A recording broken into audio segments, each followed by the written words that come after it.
Welcome to the Simply Real Life podcast. I'm Sarah, the founder of Simply Real Health, here to help you simplify, amplify, and elevate your life. This show is for those of you who want the real talk on how to live a more intuitive and intentional life, a life that's healthy from the inside out, and one that feels more effortless, aligned, simple, and more alive. We cover it all, from health, wellness, mindset, motherhood, daily habits and rituals, to business and relationships, creativity and growth, and tiny tricks to feeling your best, and the energetics behind it all filled with personal stories, unfiltered conversations, and of course, answering all of your burning questions, all in the way of simplicity and keeping it real, so that you can create your own version of your healthiest life. Let's do it.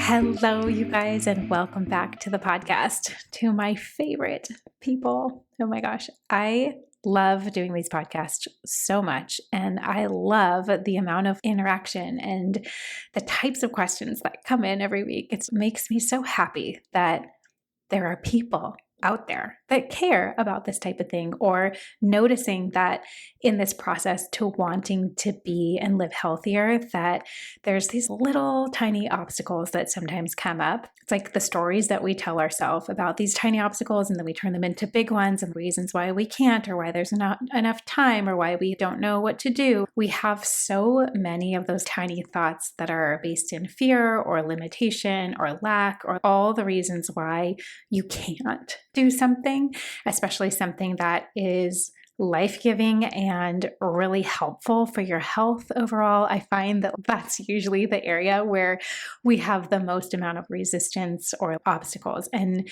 the fact of you asking questions about those obstacles, just like even getting curious, even really listening to what those things are, I feel like can unlock so much. Half the battle sometimes is recognizing that you may be feeling stuck, and then getting curious enough to ask yourself, why? What is it here? Why is this not really working? I have this vision of myself doing all these things that I know are so good for me, like cooking and working out, and this vision that we probably all hold. But then when it comes to actually putting it into action, if you feel like there are pieces along the way where you keep looping and getting stuck, just know that that is so normal. And I think it's actually so much a part of the process of figuring out your way to a way of living and being in the world that is sustainable and is done in a way where you really can go with the flow of life. There's no such thing as being perfect or being able to completely control all of our days. But I do think there's little things that we can put into practice for ourselves so that we don't get stuck in those unhelpful loops. So this question today is very much along those lines, and it's a question that I get asked a lot about. So here's the question. Can you talk a little bit about your process behind meal planning, meal prep, grocery shopping? How does it really go down? And I love this question for a number of reasons, but more so the reality of it, what actually really happens. And I think it's a great question. So it's something that I will say, I am not somebody who feels like I have it 100% completely figured out. I am not by nature an extremely structured person. I'm a very disciplined person in terms of I'm very committed to the things that I know help me feel really good. And so in my mind, eating real food is a non-negotiable. There's just no questions about it. And I think that can be a great place to start if you're just starting out.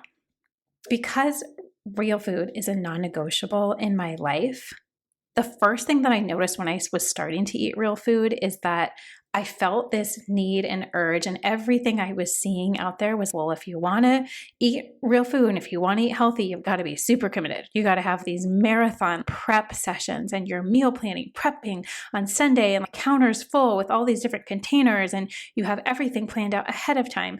And while that may work for some people, and I think it's amazing if you do and you find that that works for you, great.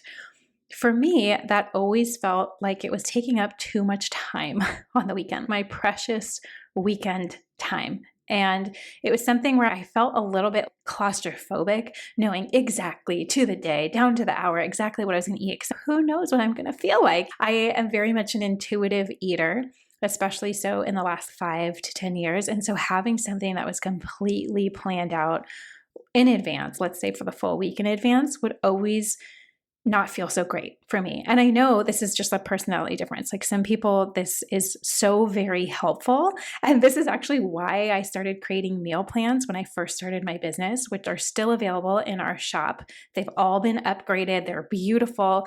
So if you are that type of person who really thrives with just tell me what to do, make sure it's real food, make sure it's easy, tell me how to execute it, we have that option. But today's question, I'm going to take you behind what I really do, because that's not the way that I operate. And that's not the way that things really actually go down. So here's what does happen. And I say this in a way of, this is the balance that I have found between having this commitment to myself and for my family that we eat real food for like 98% of the time. I think as long as you can do it around 90% of the time, you will probably be feeling pretty good for the most part in your day-to-day life. Knowing that that is our first base to cover, that's the first non-negotiable for me. So then I start to think, okay, so if that's what I'm going to do, there's no questions there on the types of food or the types of recipes. So what I tend to do is finding this balance between the extreme, all planned out, everything down to a T, and the opposite of that, which is free flowing and whatever happens, happens. And, you'll just figure it out every meal before you get there.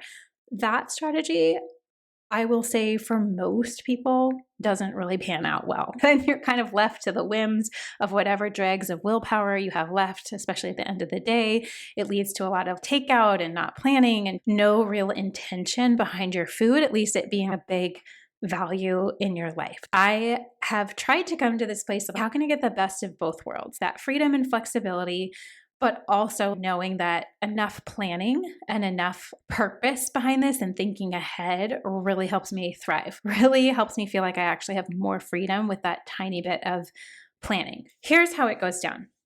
In the beginning of the week, I pick 2 to 3 things that I want to make, 2 to 3 meals, usually dinners. That is for the most part what we're eating together as a family. So I think of 2 to 3 things. Now, these 2 to 3 things could be things that just sound good to me that week. A lot of my favorite recipes are from the Simply Real Health Cookbook and Simply Real Eating Cookbook. And a lot of those, because they're my recipes, I have most of them up in my head.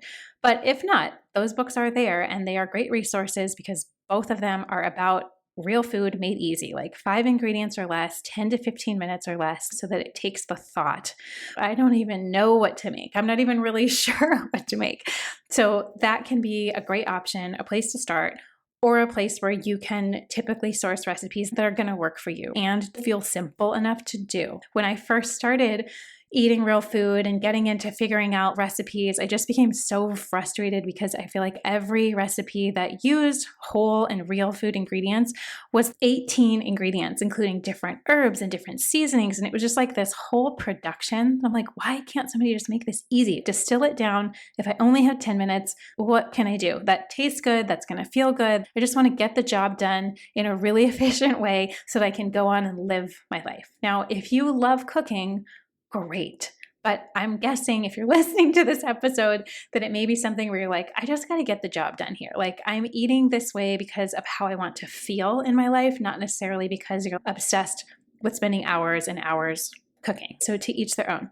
So I am picking 2 to 3 things. If I feel stuck, and there are plenty of times that I do, this is my little secret weapon, is using the Cooking Club. If you guys have not heard about the Cooking Club, this is my recipe database, like where I add a brand new recipe in there every single week. And it is the perfect place if you feel stuck and or if you want to use stuff that you already have on hand, you can just search the keyword of, let's say you have broccoli about to go bad, and it will pull up all of these different recipes that use broccoli, just to get your creativity going.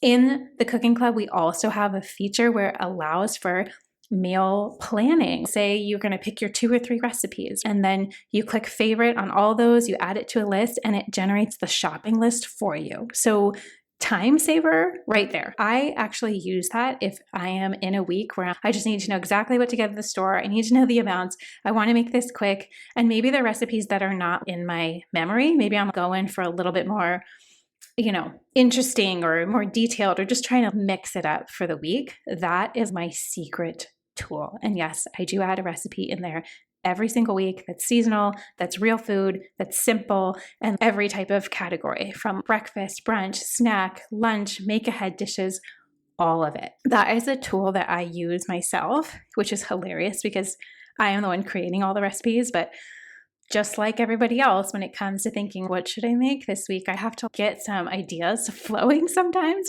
Otherwise, I would end up making exactly the same thing. That's how it goes on a week where I feel like I have a little bit more energy to commit to the process. I also have a lot of weeks where I'm not necessarily picking recipes. I am just going to do the basics. And I think there's this misconception that your meals have to be brand new every time and they have to be elaborate and you even have to have a recipe for every single one. I would say, at least in this life stage, probably 70% of the meals that I'm cooking are not a recipe, but just more of a simple framework combination of the basics. What I mean by that is having just a basic meal where it's like one part of it is some sort of protein or healthy fat. So something like it could be, a well-sourced meat. So ground turkey or ground beef or organic chicken or wild salmon or avocado based or something that's bean or lentil based or maybe like a split pea to help keep us satisfied and balance our blood sugar. This varies person to person, which foods feel really good for you for that can vary week to week, even, especially as women. So just being open to that. And then having most of the meal sort of dominate with some sort of vegetable. So that being the main part of the meal is the vegetable, adding a little bit of the side of the protein or the fat, and then a side of a starch or a grain. So veggies would be in our house. I'm cooking for all of us. So I'm thinking, what are the easiest things that I can make that everybody will eat? So things like peppers, roasted cauliflower, roasted broccoli, carrots, whether it's roasted or steamed, green beans, peas. I mean, I am not above doing frozen vegetables. I know maybe a lot of people are thinking, oh, that doesn't taste good. I just steam them and then I put them with butter and sea salt and pepper. And sometimes on some nights that just gets the job done. And it's great. And everyone's eating vegetables. And I don't really stress or think too much about it. So having some sort of protein, healthy fat, having a big component of the meal being veggies, whether that's a soup or a salad or it's roasted or it's chopped or it's shredded or it's grated, doesn't matter. Depends on the season, depends on my capacity that night. And then some component of a starch or a grain. So that could be sweet potato.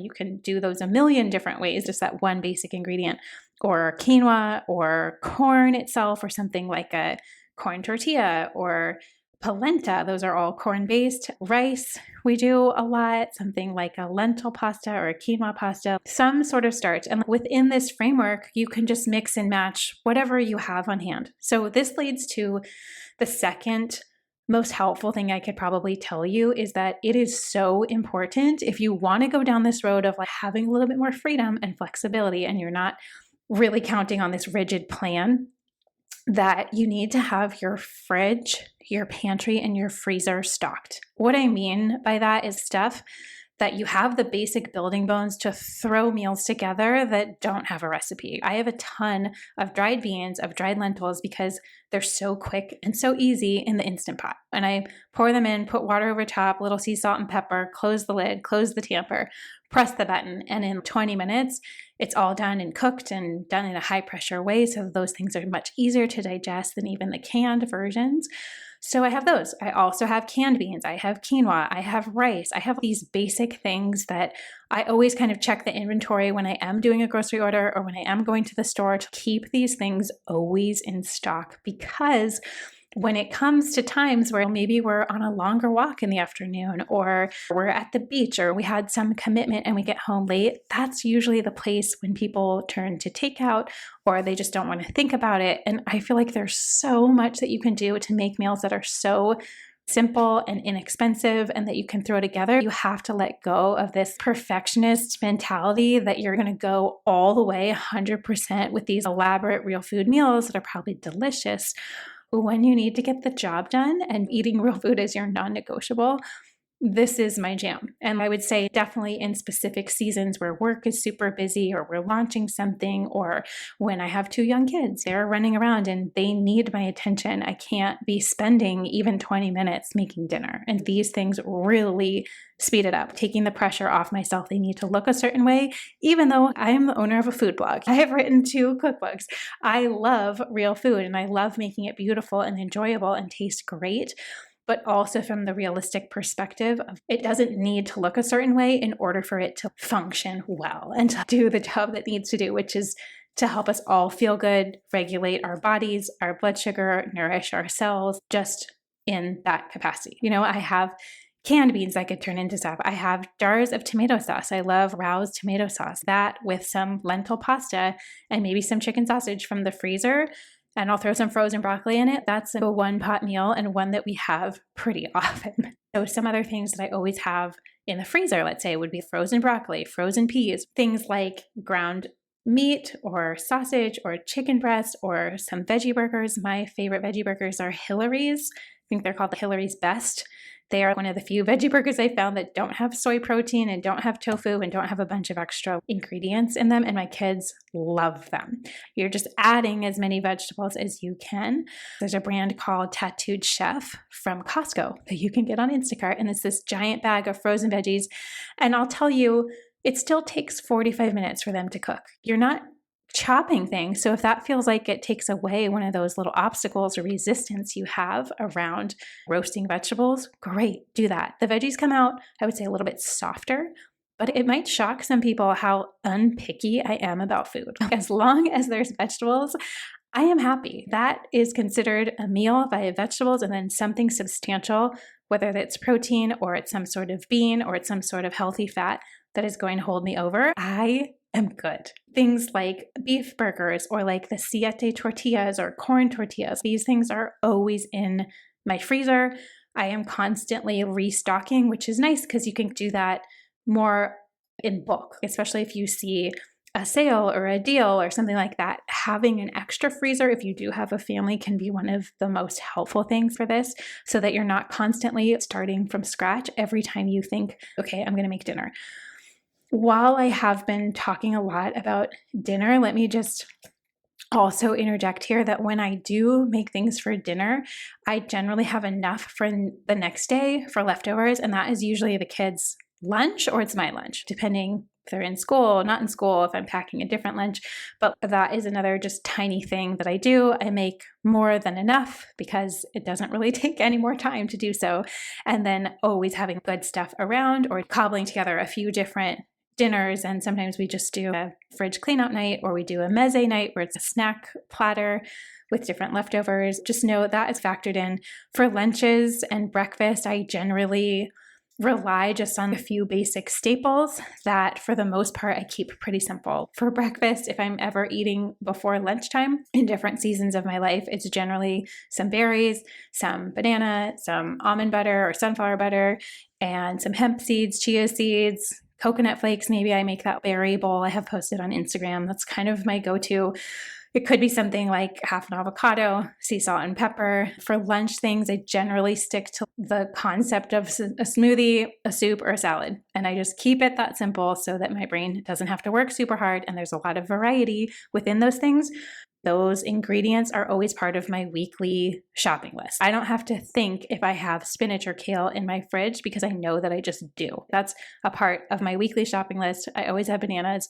I always make sure I have nut butter. I always have avocados. I always have greens. Like I can do a lot with those things. I always have one veggie to roast. I always have a couple veggies that the kids can snack on. A lot of this is just being aware of the things that seem to work for you really well, and then just including those, not really thinking about it. And then your list each week becomes maybe more about those 2 or 3 recipes, like simple framework pairings that you are going to have. The simple framework pairings are something you can do without a ton of planning that relies on like the pantry and freezer being stocked and that you have stuff available. When I am restocking things in my pantry to make some of these simple meals a little bit more interesting, there's a few different flavor combos or little hacks and tools that I think can take the same basic meals, let's say the same basic protein, with a different sauce or with a different flavoring or cooked in a way that you can have the same basic meal, but the flavors or spices are different, and therefore it feels like a completely different experience. Things like the simple pairings of a curry paste and a coconut milk, whether that's for a soup or whether it's for a grilled protein or whether that's on your veggies or a rice bowl.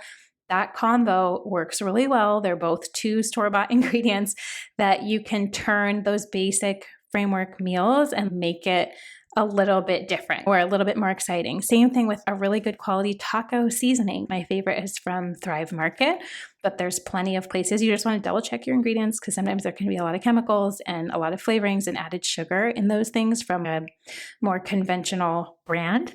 But really, really helps. Take something very basic and then you can turn it into a taco night. Having things like a good barbecue sauce or even some store-made dressings like the brand Primal Kitchen has an amazing avocado mayo. I would say their dressings are 80%. I think they still use some sunflower, safflower oil as bases, but that's better than vegetable oil or canola oil, which most store-bought dressings do have. And then the brand Tessemae's makes a few different amazing salad dressings. So those might be worth checking out. You're trying to be realistic here and easy on yourself. Even a garlic tahini sauce or having hummus or that Rouse tomato sauce. There's a lot that you can do to very simple, basic foods that elevate them and make it feel like a more cohesive, thought out, planned meal. Another little hack I have when it comes to meal prep and planning is going into the week and making or procuring somehow one dressing. So this is mostly for me for lunches, let's say. If I know I'm not going to do a smoothie for some reason, I'm not in the mood, or if it's not soup season, let's say in the summer, my goal of how I would probably use 20 minutes on a Sunday or in the beginning of the week would be to make a dressing of some sort that could go with a lot of different things, like different salads. It could go great over kale, could go great over little gems. It could go great over romaine lettuce or spinach or some sort of bagged salad mix, mixed greens. If you know you have a good dressing and you make a good quantity of it, it makes it so easy. It takes away the resistance. And how long does it actually take to make a good dressing? If it's a complicated one, it maybe takes 3 minutes. You can throw a bunch of things just in the blender, turn it on, and you're done. That's like 30 seconds. But sometimes that resistance in our mind is, I don't have time for dressing. I can't make a salad. I don't have time. I have this next appointment. I have this next thing. So I find as a very helpful use of my time would be doing a dressing, maybe roasting some veggies, and then making something in my Instant Pot, whether that's in the summer. Sometimes I'll just do chicken breasts in there. I cook them in water, so just cover with enough water. And then when I take it out, I just shred it, and then the world's my oyster. I could do pesto on that chicken and then add it to pasta. I could do one of the clean barbecue sauces on that chicken. I could do taco seasoning and then turn it into tacos or fajitas, or there's so many things that you can do with that one simple thing. But having the thought, what's going to be the most helpful for 20 minutes that I do want to spend, not hours on a weekend, but 20 minutes or less. Even something like making a pot of beans. Like I love beans. And I'll talk about this in another podcast episode, but they have been so helpful for me in terms of healing a lot of hormonal things that I feel like were going on and adjusting back to a great hormone balance after having 2 kids. And I just feel like they are magical and it's so easy. If you have an Instant Pot, it cooks them high pressure. They're easy to digest and it takes 15 minutes. All you're doing is dumping it in and turning it on and adding water. And that is something I can just have as a side for the kids' lunches. They love them too. Or adding them into a salad with some avocado and then I'm ready to go for the rest of the day. That can be super helpful. Having one dressing or sauce ready to go, one pot of beans, or maybe it's a soup in the winter, something that's a make ahead, doesn't take a ton of time, and then maybe some type of protein. So that could be just making some ground meat. It could be the chicken breast and then you shred it. There's just a lot of different options out there. Okay, part of this question too was also, what does it look like now that we've maybe identified what we're going to do? If it's more of the simple meals, or if it's planning to do 2 of the recipes or 3 of the recipes, and then you can mix and match 2 or 3 recipes, then the rest are simple meals. Whatever you have going on, maybe you eat out once a week. I will say we typically don't really eat out because I feel like there's so much that I can do and pull together so quickly that I can pull something together more quickly than the time it would take to call someplace, to place an order, to then go pick it up, to then bring it back, and then the food's cold and it's not that great, and then you don't feel that great the next day. So I am just a fan of the well-stocked pantry and a little bit of thought or time. And maybe it's this framework that tends to help giving me a starting place, but maybe you do eat out a little more. This is a really flexible way to go about this. Another part of the question was, how does the shopping go? What do you do? Are you doing delivery? Are you going to the actual store? I would say it's just a combination of both. I will typically do, probably once a month, I'll do an order from Costco, and that's where I get a lot of the bigger staples. So like cashew to make my cashew milk, and almonds for the kids to snack on, or pistachios. And then I'll do a lot of their organic produce, especially for stuff that I know that we eat through very quickly, like organic berries. I do bananas. I'll do whatever organic veggies that they have, whether it's broccoli, cauliflower, peppers, cucumbers. Like those are kind of our basic staples that we all tend to eat or snack on or have around. So I'll do a bigger order like that, once every month or to 6 weeks. I'll also do orders on Thrive Market probably once a season, and that's where I can get things like the taco seasoning and dressings and marinades and things that you can't really find unless you're going to a place like Whole Foods or you're in the store with a place that has that brand.